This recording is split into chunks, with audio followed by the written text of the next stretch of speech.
Hello and welcome to another BookTube video from me, Lauren, from Lauren and the Books. How are you all? Are you all doing well? Today is Wet Hair Day, but also is my June wrap-up day. Now I'm filming this quite a lot ahead of time. You may have seen my last video. There's fluff everywhere. You may have seen my last video. David and I are in the process of moving out of this house. In fact, I'm about to pack away these books. This is going to be one of the last videos I'm filming, and I'm filming this on Sunday. So I'm a little bit ahead of time. At the moment it's the 25th of June, and I'm just going to talk about the 7 books that I've read so far this month. What I'll do, if I finish any other books in June, I will tag them onto my July wrap-up, but I will go ahead and do it. So the first book that I read in the month of June was, I've made notes, was Misogynation by Laura Bates. This was an audiobook and I listened to this on Audible. I am a big Laura Bates fan. I previously listened to Everyday Sexism by her a few years ago, and have read Girl Up this year, which is a book sort of aimed at teenagers and young women, which I loved. And I feel like Misogynation for me, although still very valuable and enjoyable, a lot of the stuff was already covered in Everyday Sexism, and for me it doesn't touch how valuable and important I think Girl Up is. So I feel like out of the 3 it's my least favourite. That's not to say I didn't enjoy it. Like I say, I did enjoy it and I find it very valuable, and I feel like maybe someone who was coming to Laura Bates for the first time would enjoy this one the most. It might just be that I listened to Everyday Sexism first and then Girl Up I found fantastic anyway, that this was my least favourite. So I thought it was fine. I think I gave it 3.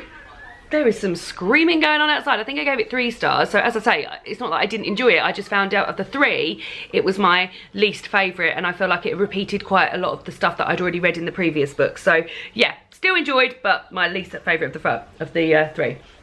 Next one I read was Harry Potter and the Chamber of Secrets, the illustrated edition. So this was my second time of reading this. I'm going through, I try to reread them or re-listen to the Harry Potter books every year, and this was my second time of reading this illustrated edition. Now there are some gorgeous illustrations in here, and what I do, I try not to look through them unless I'm reading them, so that they're coming to me fresh every time. So I've got The Prisoner of Azkaban, I'm putting out there because that's where I keep it, to go to next, and I'm very much looking forward to going to that, because I haven't looked through any of the illustrations for that. What I will say about the illustrated editions is that I found out that the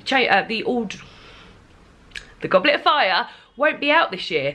Jim Kay, who does the illustrations for these books, needed a bit more time, so it's going to come out next year. So there's no date for next year, although I did find out that J.K. Rowling is releasing another Cormoran Strike book this year, and it will be out this year. I saw on her Twitter the other day. So no illustrated edition of Harry Potter, but we do have a Cormoran Strike book coming. So yeah, really enjoyed this. Chamber of Secrets is the least, I mean, none of them I don't like. I remember to put this up here, it's so heavy. But of the series, the Chamber of Secrets is my least favourite. So very much enjoyed still though. They've got some lovely. Shall I show you one? If you don't want to have a look, because some people might want to, some people do want to just come to it fresh, but I'll show you, I'll show you this one. This is Professor Sprout with all of her mandrakes. I just think it's lovely. So yeah, that was the second book I read. The third book I read was Shan Turan, which I read on my Kindle. I got it out originally from the library, but somebody else had put a reservation on it, so I had to get it back before I finished it. This was long. Now, I read books, I'd probably say I read like 2 or 3 books a week. This took me 3 weeks to read. It was almost 1,000 pages long. And when I was reading it, when I first picked it up, I was so excited because I was like, bloody hell, I'm enjoying this much more than I thought I would. And it was like a 4 or maybe even like a 4.5 star read to start with. But it just sort of, as it went on, the enjoyment of it for me just got less and less.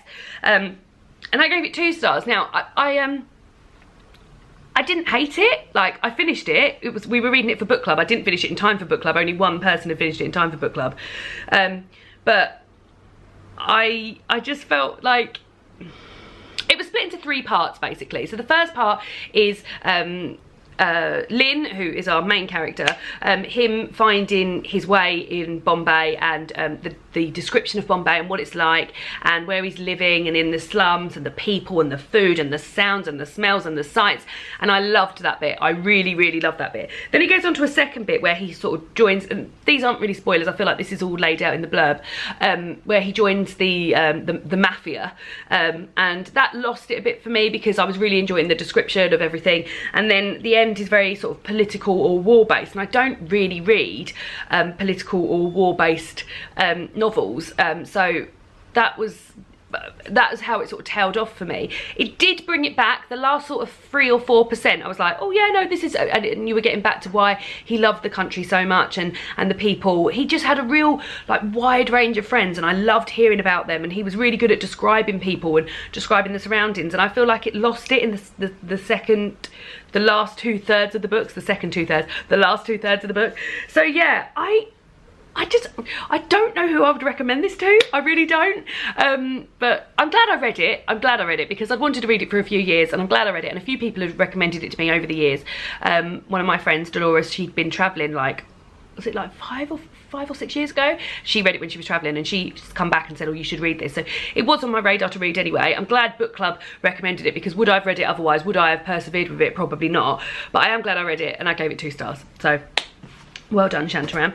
The next book I read was one that I was sort of highs and lows for me, and that was The Great Alone by Kristin Hannah. I did a buddy read of this with Lindsay from The Wandering Reader and Emma from Emma's Bookish Lifestyle. I've also read The Nightingale, which is Kristin Hannah's not first book, she's got hundreds of books out, another one of her books. It started really, really strong, and I mean really strong. I loved it. It's about a family, Cora, her husband Ernst, and their daughter, I've forgotten her name, Lenny. How can I have forgotten her name?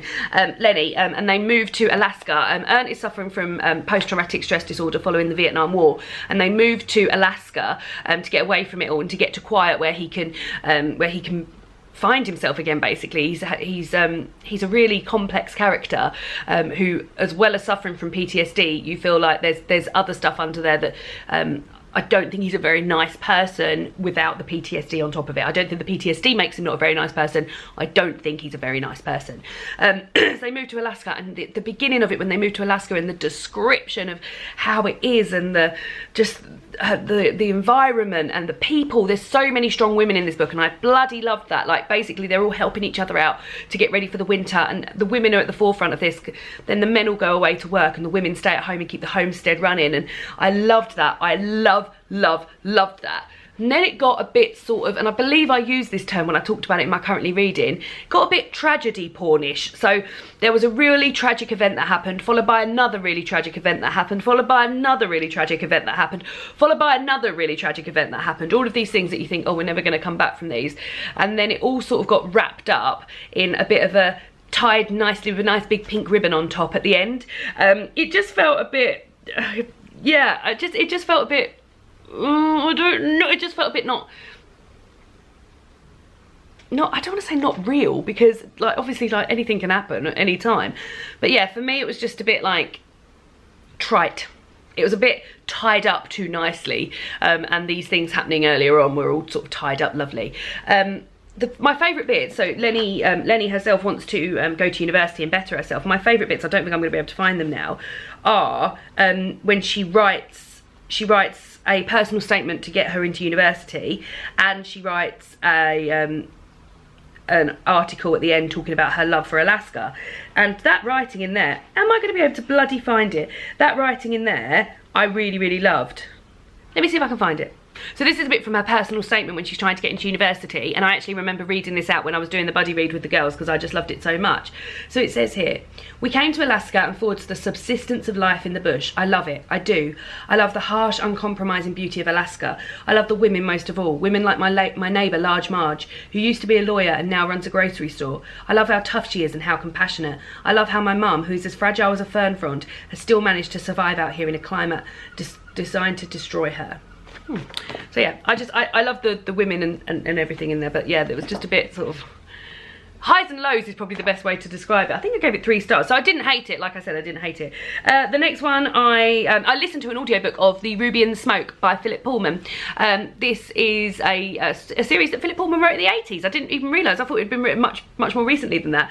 I watched the TV adaptation and read the book when I was at university, and this was really fun to listen to it. I feel like it really brought it in. It follows a young girl, Sally Lockhart, and her quest for a ruby, but there are also some very dodgy characters also looking for that ruby. Really great baddies and really great goodies. You really root for everyone, and I just thought like the audiobook was done very well, and I may well go on to the second one in the series because I enjoyed it so much. Then the next book I finished was The Miseducation of Cameron Post by Emily M Danforth. This was sent to me by Penguin because it's Pride Month, and they've got a whole range of books in their Pride book club which have LGBTQ plus authors or characters, and this follows the story of Cameron, who is a young girl who is from a semi-religious family, and on the day that she kisses a girl, she finds out that her mum and dad have died in quite a tragic accident. Her aunt comes to live with her, and her aunt and she goes on, and Cameron goes on living her life and making very strong friends who are also more than friends, and her aunt finds out about this, and they send her away to a religious camp to get the gay out of her, basically. I found this enjoyable.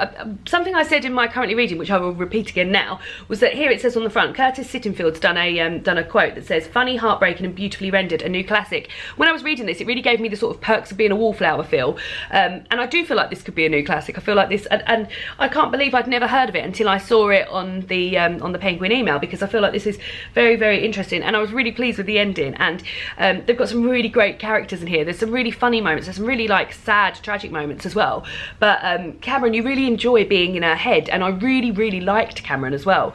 I really liked the way she would try to stay true to herself, even though she was confused by what she was doing, and which she didn't know whether it was the right thing because of her upbringing and because what people were telling her. She didn't know, she knew she was supposed to feel like this wasn't the right thing she was doing.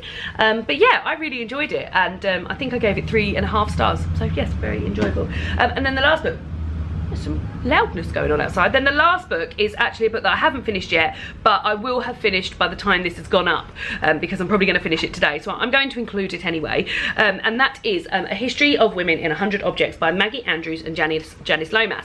I was sent this by the History Press very kindly, when I saw it I was like, oh, I wonder how I'll enjoy that. I have really loved this. As it stands, this is probably like a 4-star book. Really enjoyed it. It goes through the history. The next one I'm on is The Death Warrant of Mary Queen of Scots. Intrigue, plotting and rivalry between the Tudor queens. This probably isn't a very good example to give, but basically it gives an artifact or a picture of something, and then talks about it for when it happened, and then and brings it into modern world. So for instance, another thing I can think about is, so the phone box. So this was item number 56. This is the phone box, and it talks about how women were used as telecoms.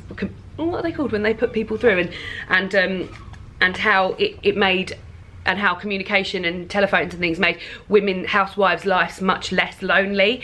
And yeah, it talks about things that happened in the past, it brings it right up to date, and I've just really enjoyed it. I've just found it very informative, and I've found it as well myself. I've been like, oh, guess what I read in my book? I read that this happened, It's really accessible, interesting literature, and I feel like there's quite a lot of these sort of like women's writers and women, like there's a lot of amazing women in the world and things like this. This is like for an older, this isn't for children, I wouldn't say, or like young adults, but I found this really enjoyable and really interesting, and I'm hoping that the last 10 items do not let me down, because yeah, I've just found it very interesting and very informative.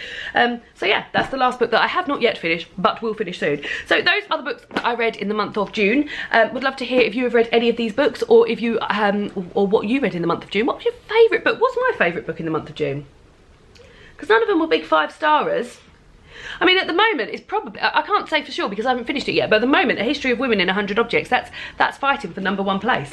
But yeah, had a medium month of reading. Quite a few big books, actually. Shantaram was massive. The Great Alone was quite big as well. So yeah, quite a few big books. Enjoying my reading. Hope you're all well, and I will see you all again soon for another BookTube video. Goodbye!